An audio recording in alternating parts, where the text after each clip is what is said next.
One Last Breath. I'm Jason Horton. I'm Rebecca Lieb. And this is Ghost Town.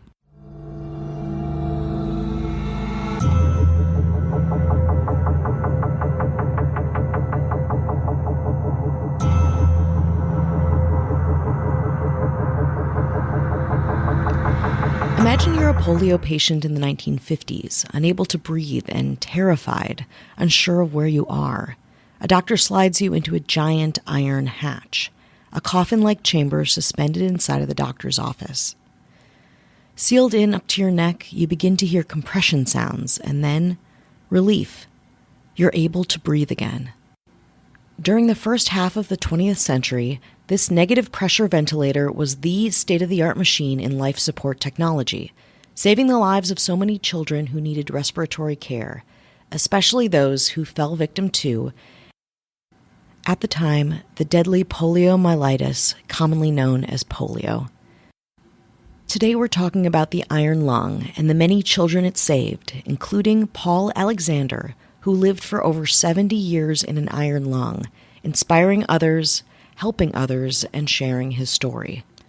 Though he died on March 11, 2024, Alexander has become a testament to the power of the iron lung and the human spirit.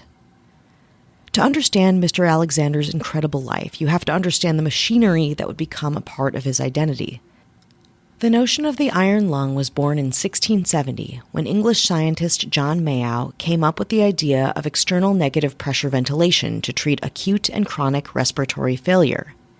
The idea, very simply, is that pressure is applied to the patient's torso to cause their lungs to expand, and by extension, drawing air into the patient's lungs through their airway, forcing inhalation. When the pressure on the torso is released, the chest naturally contracts, compressing the lungs and causing exhalation. In the 1800s and 1900s, devices were being workshopped and prototyped due to the rise in polio. 30 years later, the best version was made by Philip Drinker and Louis Shaw, professors of industrial hygiene at the Harvard School of Public Health. Their respirator was first used on an 8-year-old girl with polio on October 12, 1928. The machine was powered by an electric motor with air pumps from 2 old vacuum cleaners. The air pumps changed the pressure inside a rectangular, airtight metal box, pulling air in and out of the lungs. The young girl recovered from an acute respiratory failure in less than a minute, which of course was an incredible thing. This life-saving event skyrocketed the, quote, Drinker respirator into medical fame and was quickly mass-produced for hospitals to use. In 1931, John Haven Emerson improved on the Drinker design by making the bed slide in and out of the cabinet and adding these kind of steampunk portholes to the sides that allowed access to the patient without loss of air pressure. But all was not right in iron lung land. Drinker and Harvard University felt the Emerson respirator was too similar to theirs and sued Emerson for infringing on their patents. Emerson won his legal battle in court, and Drinker and Shaw's many patents were declared invalid. The judge also agreed with Emerson that a technology that saved lives should be shared with everyone. And so the, quote, iron lung began being used and improved upon, especially by biomedical engineer Edward Both, who came up with a cheaper alternative to the Drinker and Emerson version that was distributed to hospitals around the world. Iron lung wards sprung up, where patients with respiratory treatment would all be in one space together for company and support. This was because, as you might imagine, time inside an iron lung was lonely, boring, and debilitating. Patients were almost fully incapacitated in the iron lung, getting bathed, having therapy, blood transfusions, managing their catheters, all through the machine's small portholes. For entertainment, a mirror could be attached above the patient's head so they could see what was happening around them. Even reading books suspended in front of their faces if someone was able to turn the pages for them. In the 1940s and 50s, it was the height of the polio outbreak, and rows of iron lungs filled hospital wards. Most patients only used the iron lung for a few weeks or months, depending on the severity of their situation. But those ravaged hard by polio might have their chest muscles permanently paralyzed. According to the World Health Organization, 1 in 200 polio infections leads to irreversible paralysis. This meant, at this point in time, almost certain death. Enter Paul Alexander, an inspiring 6-year-old polio patient who would change our preconceptions of polio survivors and of the iron lung. More after the break.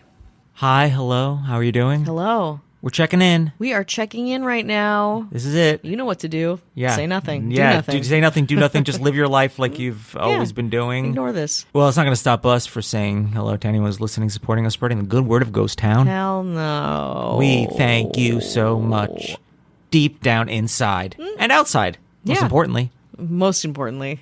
And we got some mayors. Ooh, yeah, we do. We got some mayors, and these mayors, they're a couple of inventors. Oh, mad scientists? Yeah, yeah. Ooh. They are inventors. This mayor, that's something to brag about. They are the inventor of the revolutionary hair cutting device, the Flowbee. Remember the vacuum you put on your head? No. Oh, you gotta check The out Flowbee? the Flowbee. Great name. It was a way to cut hair that was a little vacuum put on your head.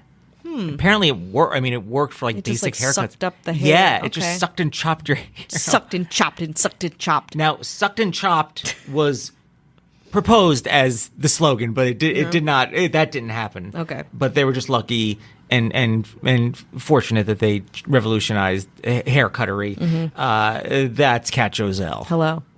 This mayor invented the Snuggie. Ooh, I know what that is. It's giant. like Remember ringing the a bell. age of the Snuggie? Remember the high time of Snuggies? They should just sew it right into the couch. Oh, really? It's into my skin. You just really. yeah, you can thank the Queen of Comfort, Ashley Matson. Hello. This mayor, a fitness guru, Uh-oh. invented the shake weight. Oh, yeah. I had a couple of those. Only used in irony. sketches. Yes. In sketches. Did anyone actually use Comedy it? sketches. I'm sure there was something to it. There probably did. Like any large, heavy objects that you have to move with your yeah. body. Yeah. Sure. Well, they're happy counting their billions. That's Casey Weber. Hello. This person, you like footwear? Sure do. Do you like economic travel? Hell yeah. Well, what about some wheelies? The sneakers where the wheels just drop out and you just start Yeah, roller wow, skating? we're really hitting like the early 2000s, like the last phone numbers that you'd call on your TV screen to get some shit. You just cruise around. Wheelies. Wheelies. Kids Safe. Kids just whizzing by me. Safe and sound. Mm-hmm. Well, if something happens, please don't sue Kelly Meehan. Hello. This mayor invented cute little doll. But as we learned on Ghost Town, this doll would eat children. Cabbage Patch Kids. Snack time Cabbage Patch Kids. If you ever listen to that episode Oh, where the doll just boy. starts eating the people, check that out. All I see in my brain is like a red-haired Cabbage Patch Kid with their hair string, and then there's just human hair just coming like in a waterfall from their tiny little contraption mouth. Well, you have one person to thank, and that's Matthew Clemens LeRae. Thanks a lot. This mayor says, you want to rock? You want a lot of songs in one place? And you want to listen to it? iPod? No thanks. Check out Zune. Check out my Zune, baby. Listen to your MP3s on Zune. I do not remember Zune. You don't remember Zune? I don't think so. It was like another option beside like an iPod, I guess. Great. Oh, And great. I remember my friend had one in Zune, and then like he loved it, but like there was no upkeep for it because the company that made, they were just like, we're done, we don't care about the Yeah. Zune anymore. Yeah. Well, one person who still cares, that's Emma Hopkins. Hello. This mayor is like, huh, you like movies? That's interesting. Do you want to keep your movies on something that's extremely large and Delicate? and delicate, and you need a separate machine for it? You really can't tell the difference in the film quality. Well, then you might like the Laserdisc player, Yeah. which you think. And again, my same friend who had the Zune Oh, my God. loved Laserdisc, collected the hell out of Laserdisc, and then Jesus. we were talking to him. I was like, why did I collect all those Laserdisc? Oh, no. Now, though, I bet. I think, I don't know if it read both sides. I don't know if you had to flip it or not. You did. No, You did. Because I remember watching, I think I was dating some fucking dude in college and he had a Laserdisc. You know, it's like he was like Yeah. watching the, it's like, you have to flip it like a record. It's like all the horrible things about a record with none of the benefit. It's the same quality. It's a pain in the fucking ass. It has the word laser in it and yeah, disc. It's like, cool, great. I guess I'll wait till you flip this thing while I sit on your futon and wonder when we're going to have sex. Well, I guess if you want to thank someone for all that like, trudged up drama, you can thank Marissa Rothermel. Thanks, Marissa. And our governor. Ooh, yeah. The greatest inventor, the Benjamin Franklin of this podcast. You take a key and you put a kite on it. Who's going to get shocked? It's not going to be our governor because she's higher above in a plane. That's Again, right. in a That's right. She's like, keys. I use fobs. First Yeah, of all. yeah. She's like, I don't. Fucking, my staff handles that, but thank you. Our governor, if you remember, was a silent partner in a huge restaurant chain. So huge. A little something called Planet Hollywood. Oh, yeah. Everyone had Planet Hollywood bomber jackets. Yeah. We all wanted burgers. those purple. It was like purple and red and neon, and they had the burgers and the sunglasses. And all the star power was not enough to keep that afloat. No, It's like no, Bruce no. Willis, Sylvester Stallone, Eddie Murphy, right? Dan Aykroyd. And one other person, our governor, Avian Noble. If you want no ads, no chit-chat, bonus episodes, just the good stuff, 7 days free, head on over to patreon.com/ghosttownpod. Paul Alexander was diagnosed with polio in 1952 during an outbreak in Dallas, where he lived. At just 6 years old, Alexander was paralyzed from the neck down and unable to breathe on his own. Doctors put Alexander into an iron lung, unsure of how long he'd last inside. After 2 years in the hospital, doctors weren't sure what to do next. Alexander was alive, but not thriving. Eventually, his parents made the decision to take Alexander and his iron lung home to live out the rest of his days in peace. But instead of dying, the change in environment made Alexander stronger and more hopeful.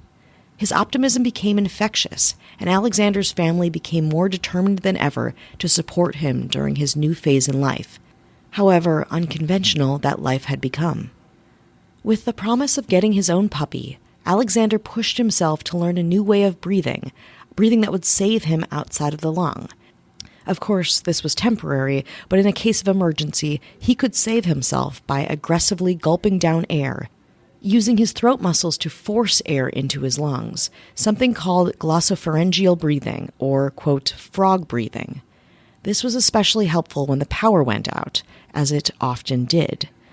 When the power went out, friends, family, and neighbors would pump the mechanism's accordion-like bellows by hand, or Paul would necessitate frog breathing. To keep on top of emergencies like these, Alexander's father designed an alarm bell that Alexander could ring using his mouth if he needed urgent attention. As he grew up, Paul Alexander learned to write, to type, and to paint, using only his mouth and a stick. Now with the ability to express himself academically and intellectually, Alexander soared, and he eventually graduated with an economics degree from the Southern Methodist University. Even, for the first few years of his college education, living in the college dorms with the other students inside of his iron lung. He then went on to get a law degree from the University of Texas. After that, Alexander passed the bar exam and practiced law in downtown Dallas, all, again, within his iron lung. In his spare time, Alexander was an advocate for polio research and even wrote a book. Heartbreakingly, Alexander always struggled with getting adequate care. Quote, he needed a unique type of care. Not even professionals are trained to take care of a quadriplegic in an iron lung, says Philip, Alexander's brother. Most of the care was basic, shaving and feeding, for example. But to move him, you needed to be careful not to jam his finger, and so on. Many left after a day or two. I remember going around once and asking a couple of assisted living centers if they could care for him, and the looks on their faces were priceless. With the rise of social media, Alexander took to Facebook, Instagram, and eventually TikTok, where he shared countless videos with unrelenting optimism and gained quite a following, with the public at large eager to consume his messages of hope, of joy, of the human condition. An incident in 2015 was a testament to his following and reach. At that point, Alexander's iron lung began to leak, creating a race against time to fix his machine. After a plea was posted on social media, responses came in from around the world, including one from a man named Bradley Richards, who lived 10 miles down the road from Alexander's apartment in Dallas. Richards had come into possession of 2 iron lung machines at a building clearance and was the owner of the local mechanical durability business environmental testing laboratory. On learning about Alexander's emergency, he immediately set about rebuilding one of the broken machines he had in his warehouse and swapped his refurbished lung for the damaged one at Paul's apartment. He wouldn't accept any money for his work. In March 2024, the Guinness Book of World Records declared Paul Alexander as the longest-living iron lung patient in history. Quote, "If he didn't have really strong positive parents, he would have never made it. If he didn't have family and close relations all these years, he would have never made it," says Alexander's brother Philip. "He was just a normal brother to me. We fought, we played, we loved, we partied, we went to concerts together. He was just a normal brother." With the constant struggle to find good care, back in 2022, Paul Alexander hired caregivers who took advantage of his situation. In November of that year, a GoFundMe was created to address this issue. About the previous caregivers, the GoFundMe reads, quote, "He was taken advantage of by people who were supposed to care for his best interests. This theft, combined with the high cost of healthcare, has left Paul with little money to survive. He struggles to maintain his iron lung, afford healthcare, and find housing that accommodates his needs. Paul lives in a small one-room apartment that does not have a window." Of course, with his now huge and vibrant and invested fan base, the GoFundMe generated almost $150,000, which went towards maintaining Alexander's iron lung, housing, and of course, healthcare. But in April of 2024, another tragedy struck. At that point, Alexander's social media manager posted a video saying he was rushed to the emergency room and hospitalized after contracting COVID-19. COVID would prove fatal to the wholly immunocompromised Alexander, and after being released from the hospital on March 11, 2024, the virus took Paul Alexander's life. But in the last days of his life, back at home, the 78-year-old still kept his spirits up. Says his brother Philip, "The night before he died, he just opened his eyes and looked at me and said, 'This is perfect.' Even at the end, I don't think he really realized what kind of effect he had. He wants people to remember that you can get through any struggle, and it's all about how you treat each other. That was his life's cause." Truly, Paul Alexander has become a testament to the power of the iron lung and the human spirit.